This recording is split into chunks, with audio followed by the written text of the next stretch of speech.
Welcome to the Jaros Health Podcast, where we make it easy for you to better serve older adults. This is the weekly Jerry on Ice segment that is a collaboration with the Institute of Clinical Excellence, the official Con Ed provider for the Jaros community.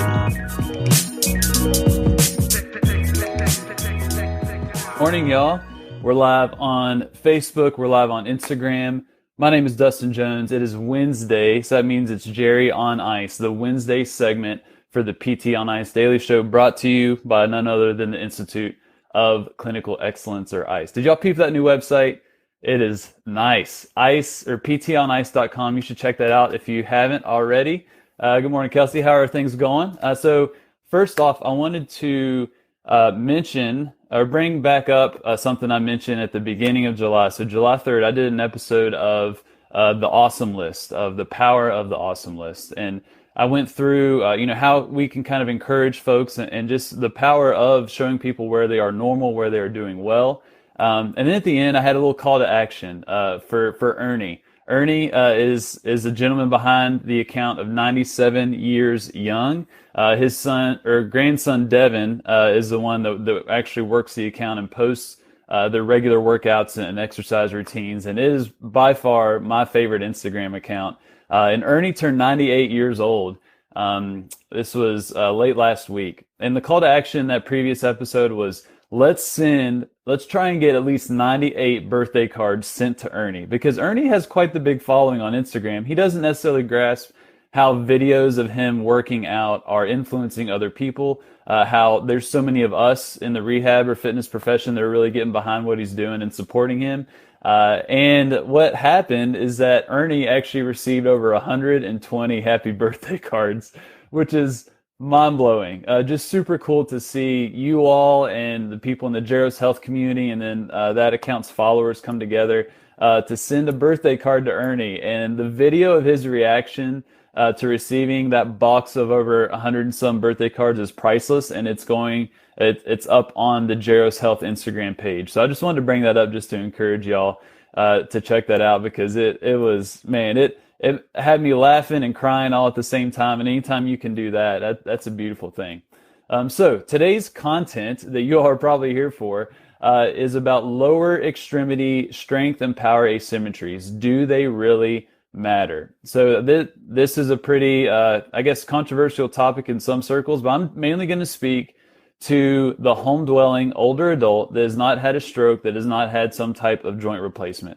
So that excludes a lot of people, but also includes a lot of people that we may be working with. So I'm not speaking to the 18-year-old, return to sport after some type of knee injury, ACL, for example. We're not talking about that person. We're talking about my crew, my crowd, the home-dwelling older adult that may not have a joint replacement or some type of stroke. So I'm just going to go through and dig through this article that I came across via Neil, the kettlebell physio. If y'all are not following Neil, he's the man. He has been sharing some amazing research as he's working on a systematic review or a trial of his own. The kettlebell physio, he's pretty active on Instagram and Facebook, but we connected a long time ago because he had his RKC, the Russian kettlebell certification. I had that as well. So we connected there, and we've kind of gone down the same path of really focus on how we can better serve older adults. So he shared this on his account. I'm just going to read some of these, the title and some of the methods here.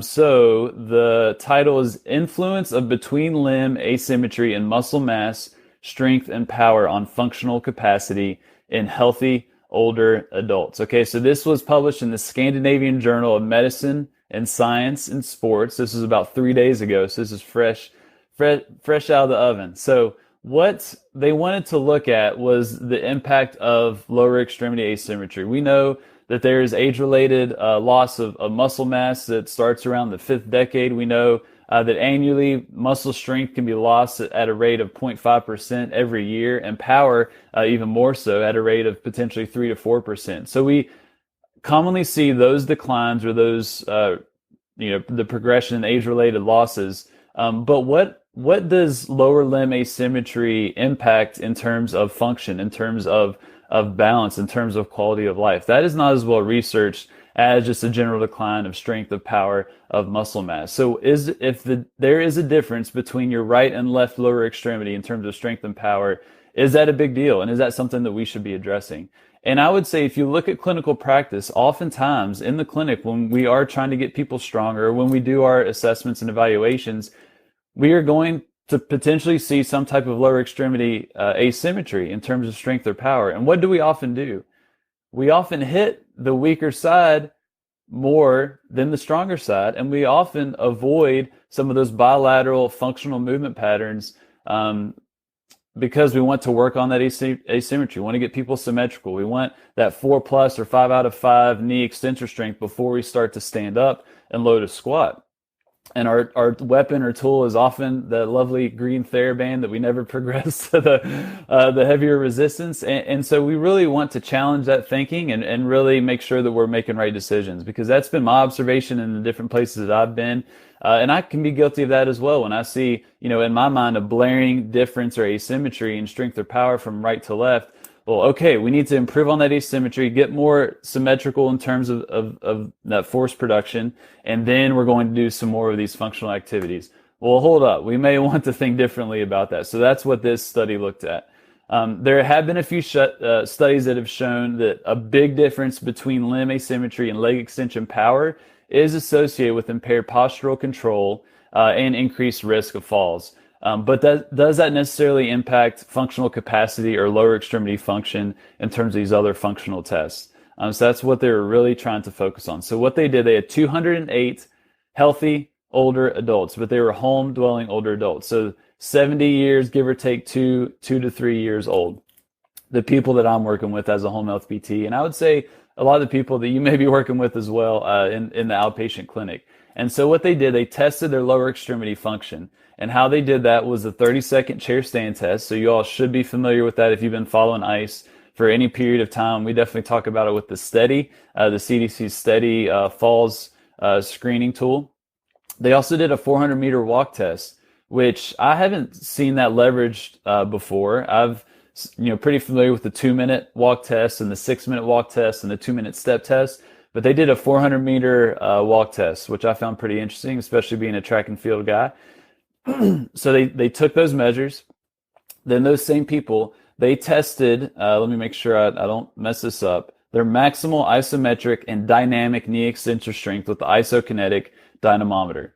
All right, so they tested their strength, and they tested their leg extension power with a Nottingham power rig, which is basically, if you search that, it basically is a leg press machine where they're measuring power. And then they did lower limb lean tissue mass with the DEXA scan. All right, so they measured strength, they measured power, and they measured lean tissue mass, and they did it on the right side and they did it on the left side. And what they did is they ran the stats to compare those values with lower extremity function. So that 400-meter walk test and also the 30-second chair stand test. Okay, we tracking here? So what they found out, let's look at the results here. It's kind of the summary of results. The mean between limb asymmetry and maximal muscle strength and power range between 10 to 13%. So on average, between 10 to 13% difference in strength and power between right and left. That was normal. So that's pretty interesting. So we can fairly assume that there is going to be some type of difference in strength and power. 10 to 13% was the mean for this group. So when we see that in the clinic, we may not necessarily need to have the red flag of this is a big issue. So 10 to 13% was the mean, but the lean tissue mass asymmetry was much less at a mean of 3%. So not too much of a difference between lean tissue mass. The asymmetry in dynamic knee extensor strength was larger for women compared to men. That was interesting. Not really sure why. They had some theories in there, but don't really know why. Leg strength and power positively correlated with lower extremity function. So the more strength or the more power someone had, the better they performed on these lower extremity function tests. The weakest leg was not a stronger predictor of lower extremity function than the strongest leg. I know I'm guilty of this, where I can think when I'm working with someone with some very obvious asymmetry between right and left, that they are going to be most limited, or what's going to most dictate their functional independence or capacity is going to be the capacity of the weaker side. That's not necessarily the case in this test. The stronger side really predicted more of what they were able to perform in terms of those lower extremity functional tests. So the weaker side may not necessarily be as big of a limiting factor as we perceive in terms of function, which I think is a very interesting point. Now, the strength of association with lower extremity function ranked as strength and power were the number one factors that associated to the performance in the lower extremity function. After that was lean tissue mass, and then after that was limb symmetry. So the least important in the performance of those lower extremity function tests was if someone's strength and power was symmetrical on both sides out of those three. So let me repeat that. The strongest correlation between the lower extremity function was someone's lower extremity strength and power overall. Their lean tissue mass was second, and then the last was limb asymmetry. Limb asymmetry was not that big of a deal. Pretty interesting, I found. So I'll just read kind of their conclusion. The present study supports the notion that in order to improve or maintain lower extremity function, healthy older adults should participate in training interventions that increase muscle strength and power, whereas the effects of reducing between limb asymmetry in these parameters might be of less importance. I'm going to read that last part one more time. Whereas the effects of reducing between limb asymmetry in these parameters might be of less importance. Now remember, we're speaking about healthy, home-dwelling, older adults, give or take, or 70 years old, give or take 2 to 3 years. People I'm working with, a lot of people that you're working with. So what are the big takeaways? What do we do with this study, this one study? Don't want to make any large assumptions based on this, but I do think this is kind of interesting and pertinent to a lot of the folks that we work with. This is not speaking to many populations, okay? So for you all that have someone that is, going through that total knee or total hip, or someone that's had some type of neurological issue, such as like a stroke, for example, where there are these blaring deficits between the limbs, we still, as far as it stands right now, we need to try and improve on some of that symmetry. Those asymmetries are so blaring and so obvious and so dramatic that we cannot say, don't focus on those asymmetries. That may be the case down the road, but right now we do need to improve that range of motion, improve that strength, do the things that we all know how to do. So, but if we're looking at the healthy, home-dwelling older adult, 70 years old, give or take 2 to 3 years, and we're seeing some asymmetry in strength and power, and on average, that's going to be 10 to 13%. We don't necessarily need to focus on getting those values symmetrical. We need to focus on improving their overall strength and power. That's the big takeaway. Improving strength and power, preferably in bilateral weight-bearing functional movement like a squat, like a deadlift, like a loaded carry that we talk about on this podcast all the time, is going to be very helpful for these folks when we're talking about improving their function, which is going to improve their functional independence, which is going to improve their quality of life. So overall strength and power is what we're going for. Don't focus on trying to get things equal or symmetrical. Let's just improve their overall strength and power. But we can alter these movements to favor one side or the other if symmetry is something that we do want to focus on while still improving overall strength and power. So what does that look like? So in the squat, for example, or sit to stand is something I'm commonly doing, or a box squat, if you will.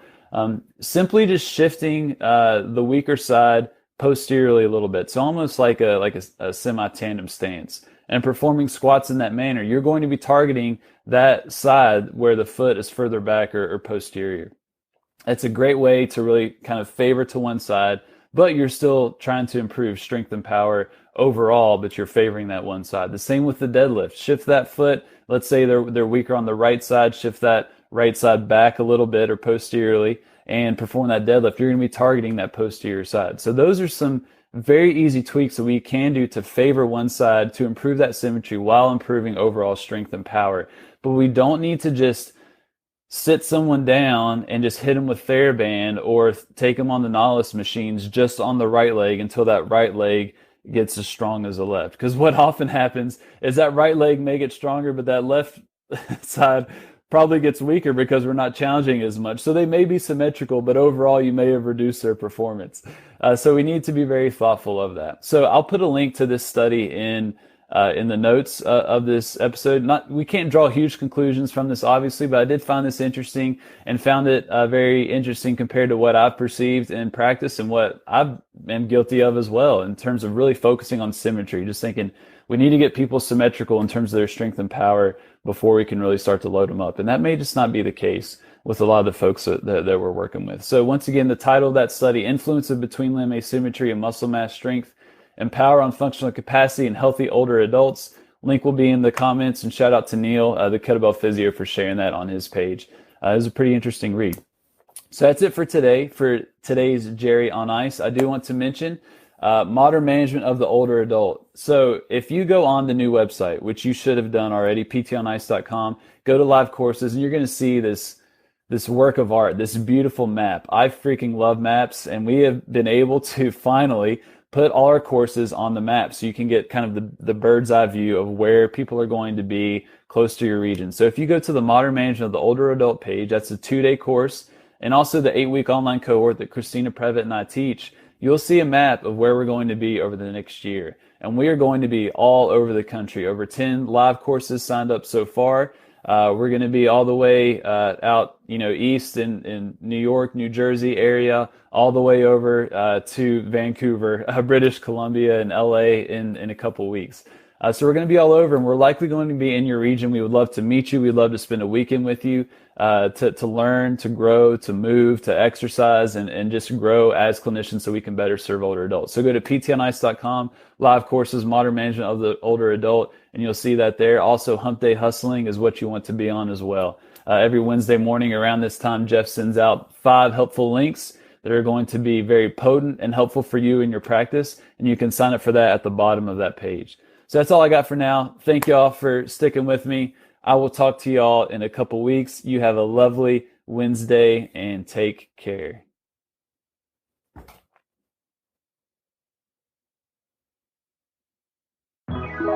Thank you for listening to the weekly Jerry on Ice segment of the Jeros Health Podcast.